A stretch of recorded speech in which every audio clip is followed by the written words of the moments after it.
I stared at the black and white photograph illuminating my MacBook screen. Then I looked up at my daughter. She was sitting across the dinner table, busily sketching in her coloring book with a crayon. My eyes wandered across the laptop's bright, sleek screen again. I studied every detail of the photograph, burning the image into my memory.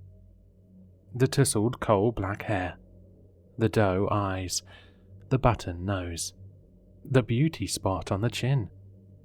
The girl in the photograph was almost a perfect carbon copy of Freya. Of course, it makes sense that one of my ancestors would share my daughter's facial features.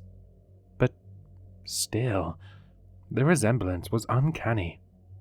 The girl in the photograph and Freya were virtually twins.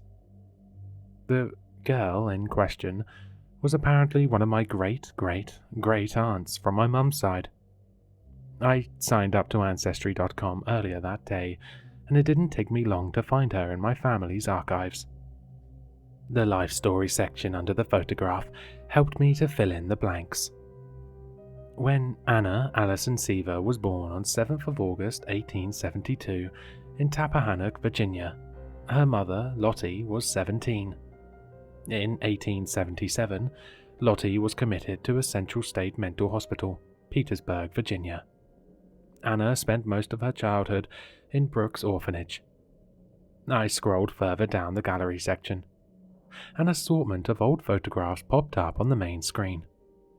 Dozens of them, but nearly all the photos were from when Anna was young, no older than 11 or 12.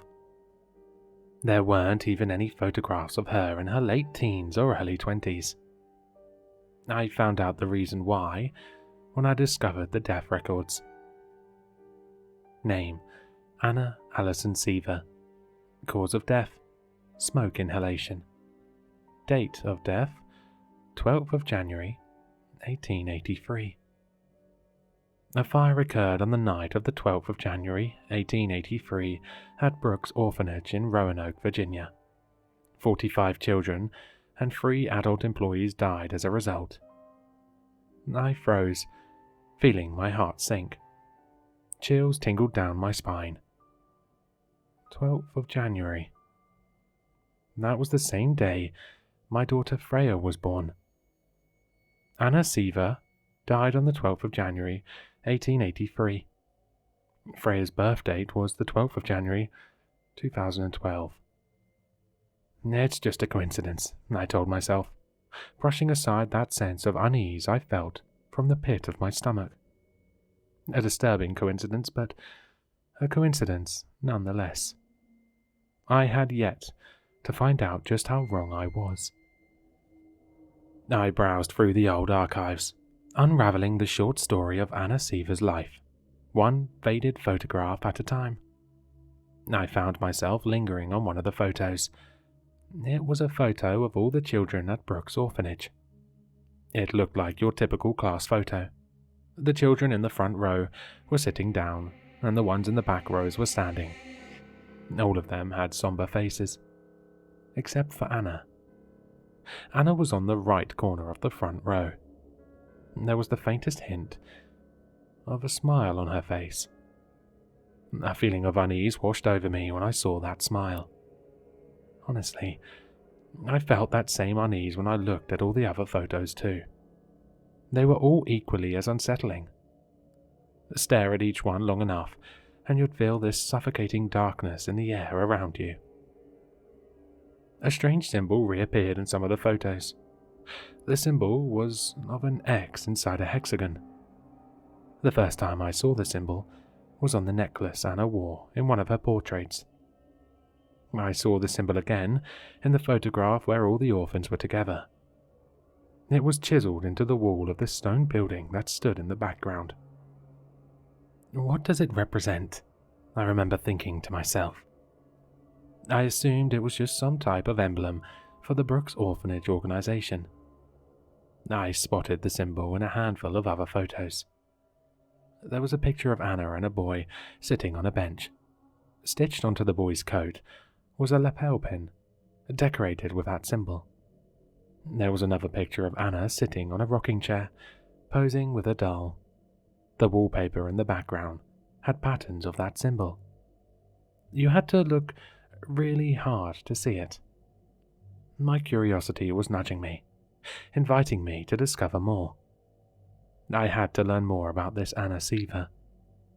I felt like she was a puzzle I had to piece together.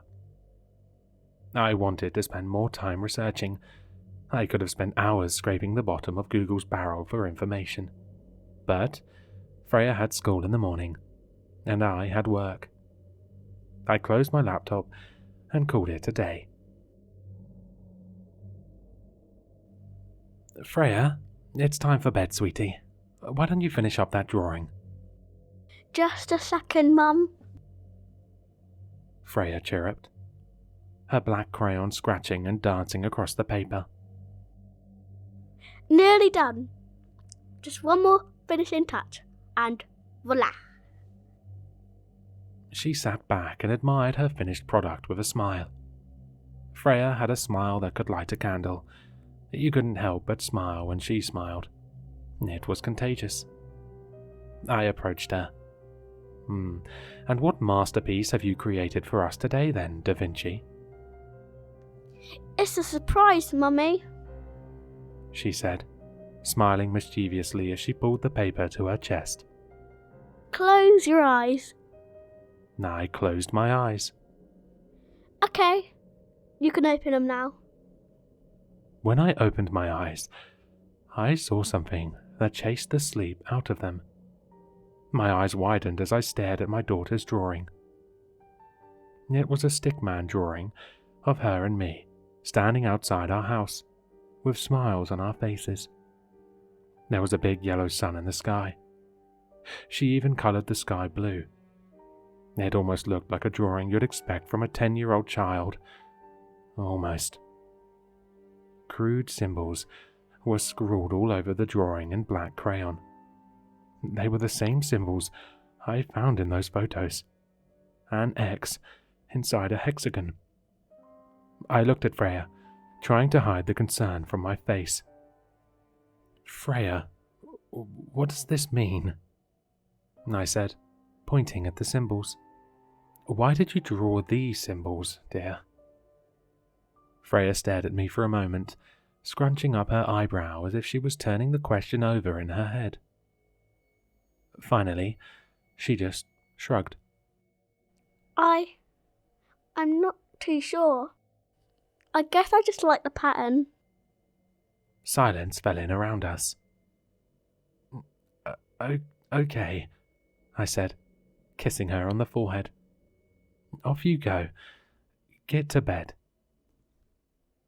As soon as Freya was fast asleep, I rushed off to my laptop and hightailed it to Google. I searched up Anna's full name. I found search results on the dozens of Anna Seavers out there, but none of the results seemed to be related to an Anna Allison Seaver. I searched up Brooks Orphanage. Apart from Ancestry.com, there seemed to be no trace of the orphanage on the internet. My last resort was to search for that symbol, the X in a hexagon symbol. I discovered this website, a discussion forum where you can submit requests for people to find the meaning of symbols for you. I sent screenshots of that symbol onto the forum. The responses flooded in. One of the responses raised the hair on the back of my neck. Hey OP, I've come across that symbol before. I saw it in this book I read back in college.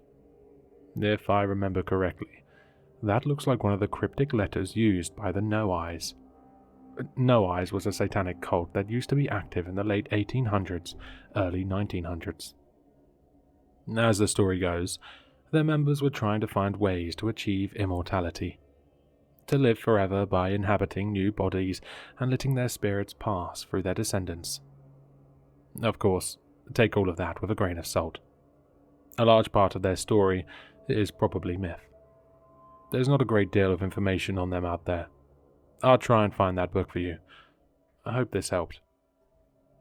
I sat there, staring at my laptop screen, lost for words. and at that moment, a realization slowly washed over me.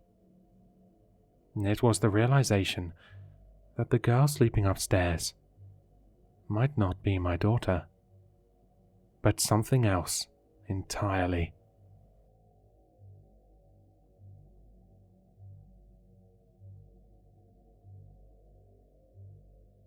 Hello, sinister listeners. If you've enjoyed this story, then you'll find all the author's information in the description below. For more content, be sure to like, comment, and subscribe to succumb to the sinister.